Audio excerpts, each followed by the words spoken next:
Hello, Vetfolio Voice listeners. Welcome, and we're so glad you're back. This episode is sponsored by Blue Buffalo and features Dr. Greg Reinhart, an animal nutritionist for the company. If you've ever wanted to know more about Blue Buffalo as a company, you've come to the right place. We delve into topics such as how ingredients are chosen, how they're sourced and quality tested, and some of the research behind the veterinary diets. My guest, Dr. Reinhart, joined Blue Buffalo in 2016 and leads the research and development team that's responsible for product innovation, clinical studies, upstream technology development, and scientific communications.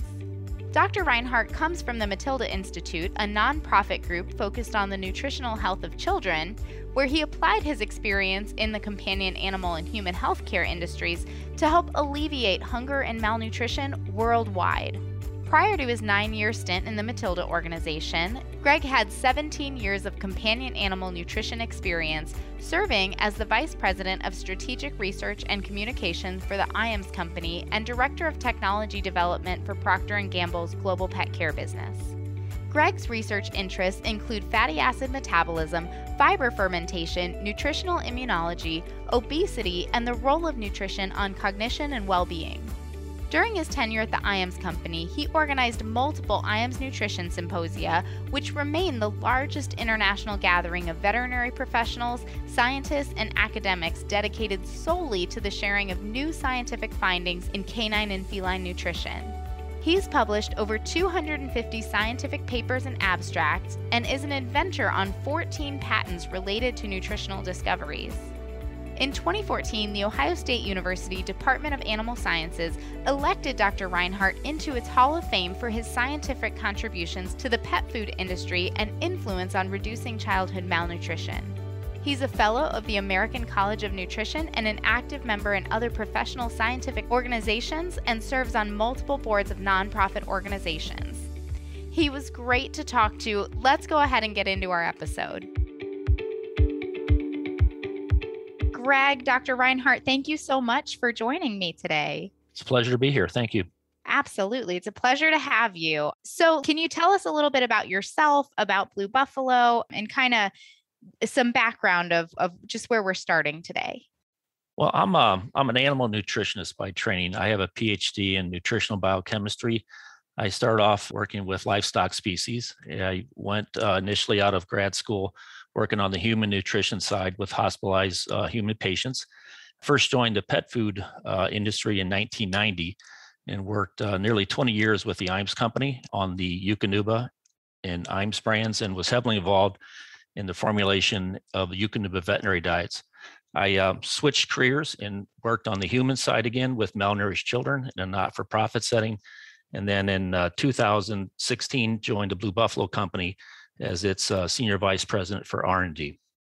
Wonderful, wonderful. And could you just tell us a little bit more about Blue Buffalo in general? You know, we're kind of here to talk about some of the diets, and we've all heard of Blue Buffalo, but can you tell us a little bit more about the company itself?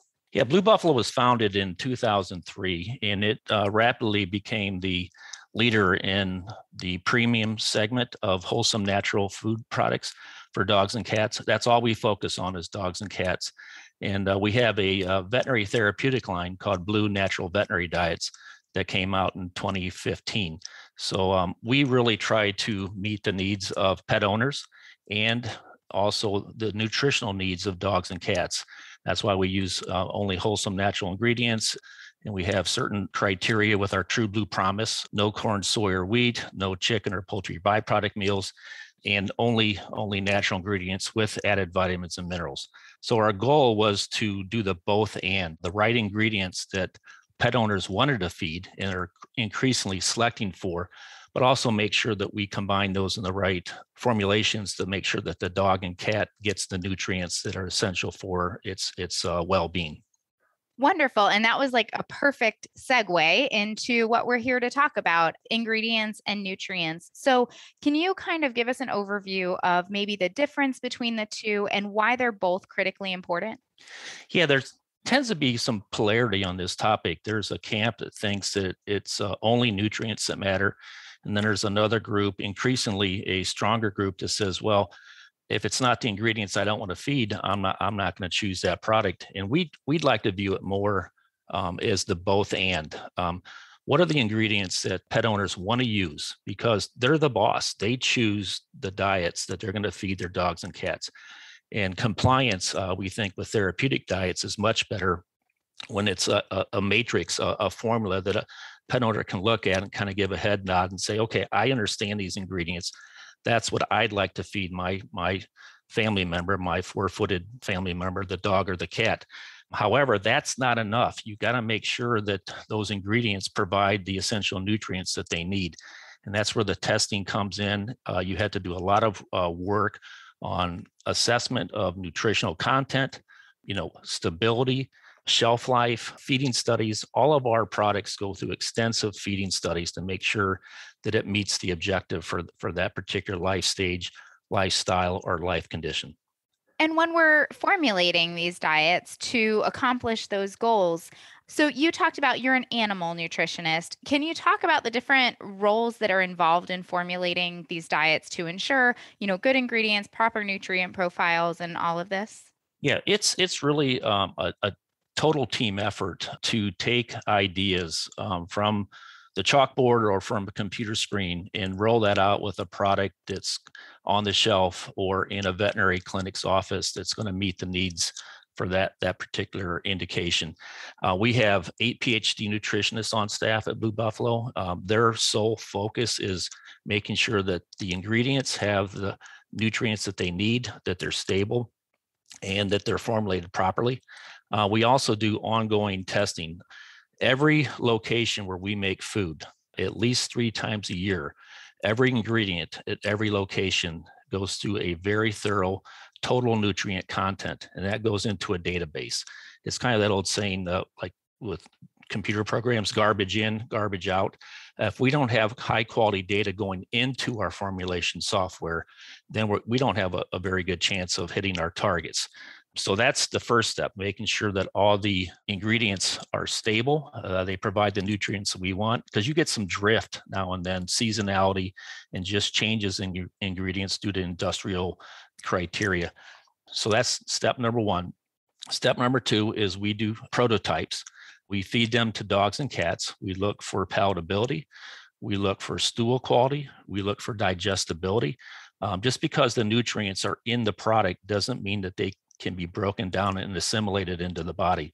For many of our products, all of our cat products, we look at urinary pH, and also for many of our therapeutic diets, dog and all of our cat, we look at urinary pH and relative supersaturation index, just to assess the propensity for that urine to possibly crystallize and have stones.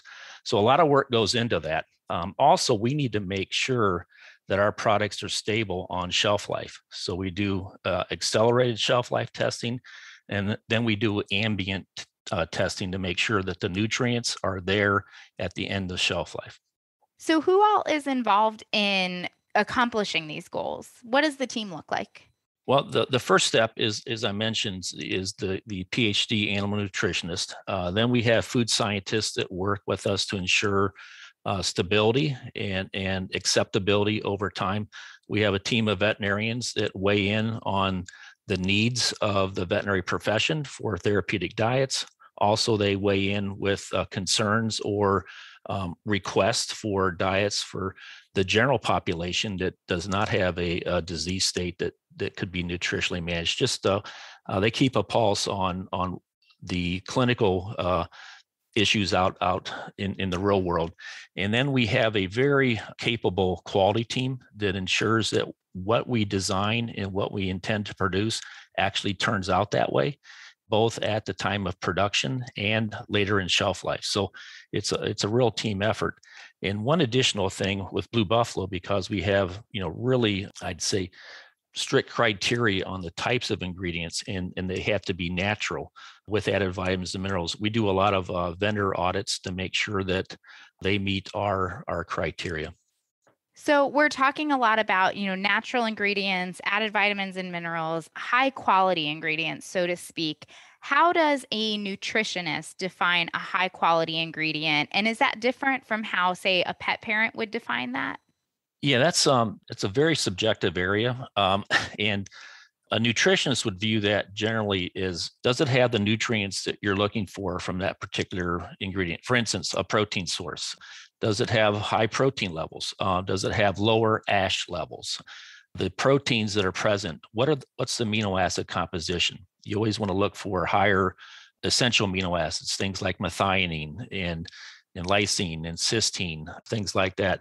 And is it digestible? Because, like I said, having all these nutrients in the food, if it can't be broken down and absorbed by the dog or the cat, it's not that helpful. So the dog or cat's got to want to eat it. It's got to be available, and you also want to have good stool quality. You want to have shiny, skin and coat. You want bright eyes. You want energetic activity levels. And you want to make sure you're not causing problems with other organ systems. So a lot of things go into that. Now, a pet owner is probably going to look at this a lot differently than someone who's dedicated, decades of their life to just studying nutrient needs. They're going to look at this and say, do I understand what this ingredient is? Is this something that perhaps I'd want to eat? More and more pet owners are treating their dogs and cats like family members, and they want to only feed them things that they would also share with their family members, their human family members, or things they would eat themselves. So it's a little bit different criteria in some cases. And our goal is to make sure that we get the right nutrients in a form that a pet owner would want to feed their dog or cat.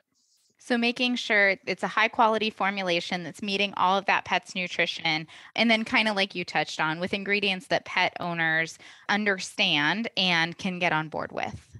Yeah, that's well said. And one thing that's difficult with ingredient quality designations is we cannot, as a pet food manufacturer, put quality descriptors on our ingredient list. That's just not allowed because it's very difficult to assess that.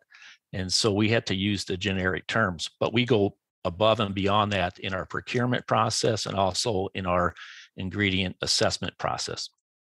So let's talk a little bit more about how the ingredients are sourced, how they're quality controlled. Can you tell us a little bit more in that arena? Yeah, we have a network of preferred vendors that we use to source certain ingredients, and they're audited periodically. Before we bring a new vendor on board, we will send someone out to that location and do a very thorough checklist of criteria to make sure that they meet our quality needs. And we also need to make sure that those ingredients are natural by the AAFCO definition. That's the Association of American Feed Control Officials. And we'll use them if they pass that first step. But the other added criteria is it's got to fit our what we call the True Blue Promise. So no corn, soy, or wheat, and no chicken or poultry byproduct meals.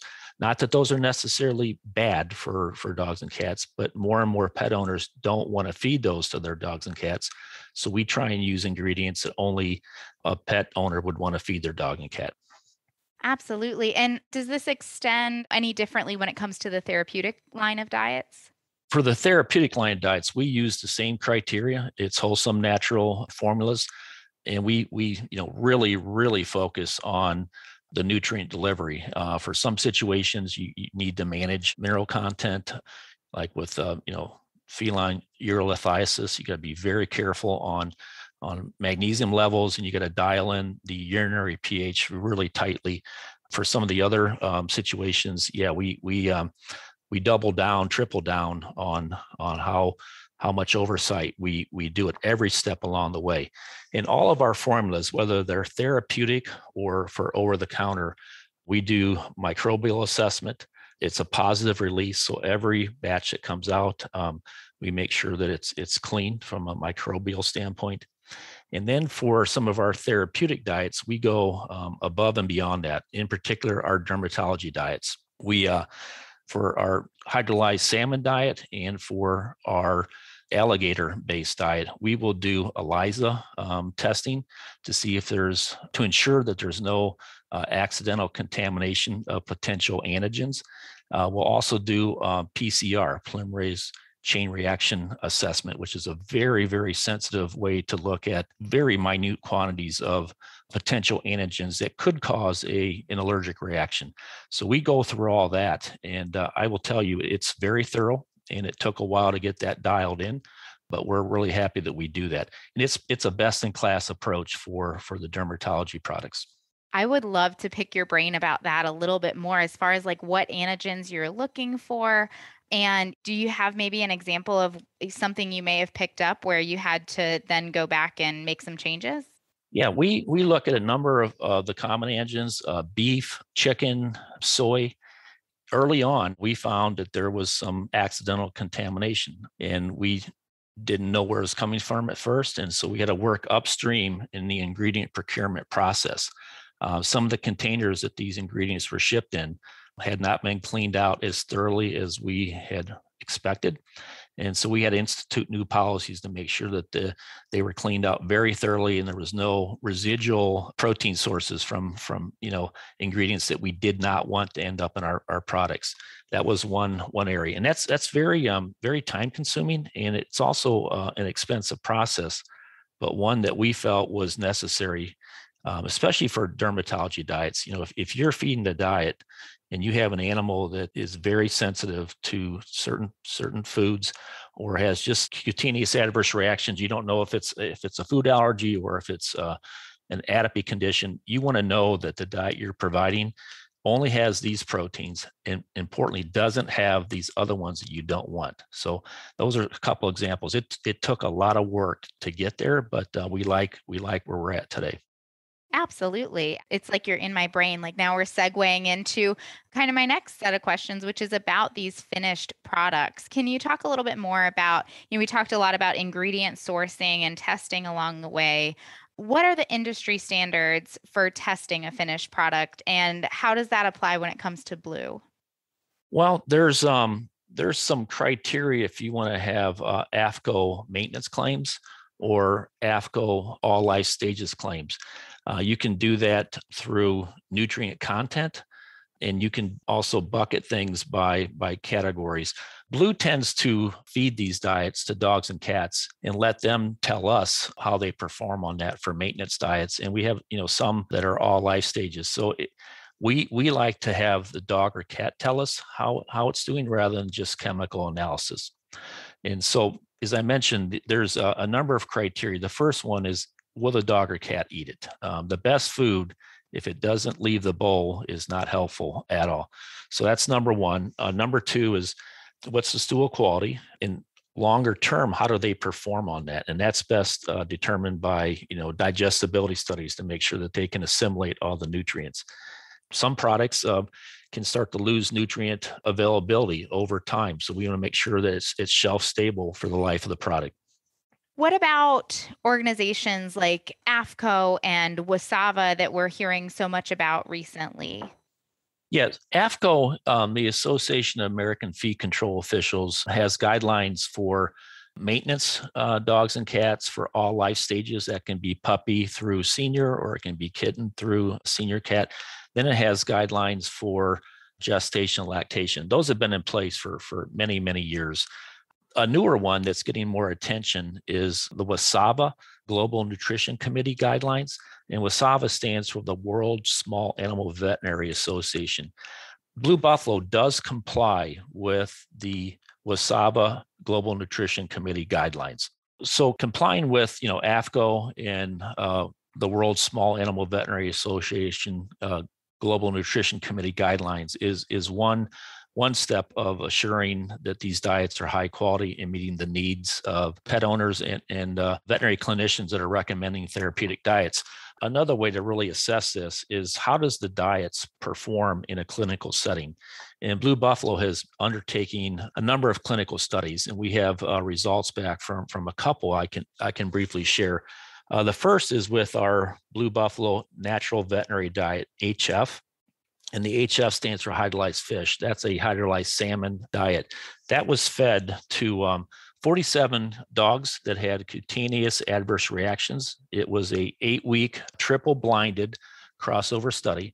So the pet owners didn't know what the food was being fed. The veterinarian who was the dermatologist who was assessing the skin conditions was not aware of what the products were being fed. And the statistician who assessed this also was blinded. So it was really, everyone was kept in the dark. And the natural veterinary diets HF formula was compared against the leading hydrolyzed formula on the marketplace. And the data came in, and it was clear that the natural veterinary diet HF performed as well as the leading hydrolyzed diet out there. In fact, the numerical trends show that it was superior in CADESI scores and other dermatology assessment tools. The thing of note also was that there was half the adverse reactions with the HF formula, and it was more economical to feed. So many of the pet owners that were on the study were given free food afterwards, and they got to choose which one they wanted. And a lot of them, most of them, chose the HF. So that's been a real nice thing to understand, and the product's performing very, very well in the marketplace. Another study that Blue Buffalo conducted with its natural veterinary diet therapeutic line involved cats with suspected struvite urolithiasis. This was conducted at the Ohio State University Veterinary School and also the North Carolina State University Veterinary School. Cats were enrolled on the study. They were fed exclusively the Blue Natural Veterinary Diet, W plus U, that's for weight plus urinary, dry diet. A majority of the cats had complete dissolution of their uroliths within 28 days of feeding the W plus U therapeutic diet, and many of the cats had dissolution as early as 14 days. So what we learned is this product can do a really, really good job of cats that have chronic problems with urolith formation. And not only can they manage and help control formation of additional stones, but it can actually dissolve stones that are already in place in the urinary tract. Wonderful. So having some pretty big successes with the finished products that we're talking about here. Yeah, we are. We intend to continue doing more clinical studies to document the current clinical benefits. We get a lot of anecdotal positive feedback, but we'd like to share this information with controlled studies that are published in peer-reviewed journals to just give more confidence to the veterinary profession that our diets are really good, they're safe, and they do the job that they're intended for, helping nutritionally manage different clinical conditions. Absolutely. And if people wanted to learn more, veterinary professionals specifically, if they wanted to learn more about the foods and the research that goes into them, where would they look for that information? Yeah, for more information, you can go to the website, bluebuffalo.com/vet, and that'll take you to a microsite that will give nutritional information and indications for the various therapeutic diets we offer. It'll also share some of the clinical findings, how the studies were conducted, and what the clinical outcomes were on these therapeutic diets. Wonderful, wonderful. Well, thank you so much for joining me today. Are there any final thoughts you'd like to share with us? Well, thanks for having us. And just, Blue Buffalo is very committed to the veterinary profession. We're increasing our involvement in a number of philanthropic efforts, and we're also increasing our involvement on CE, continuing education, like this podcast. There's other venues. We're increasing our commitment to veterinarians and their livelihoods and their overall well-being. So we're looking forward to the journey long term, and we'd like to partner with the veterinary profession even greater in the future. So thank you. Thank you. All right, everyone. Thank you so much for joining us. A big thank you to Dr. Reinhart and Blue Buffalo for making this episode possible. And thanks to all of you for joining us. For more episodes like this, click on the Education tab on the Vetfolio website. As always, we'd love to hear your thoughts on this episode, as well as ideas for topics you'd like to hear from us in the future. Feel free to reach out to me at dvm@vetfolio.com. You can also visit my Facebook page at Dr. Cassie DVM, and you can find me on LinkedIn. And remember, if one animal is better off because of you today, it's a great day.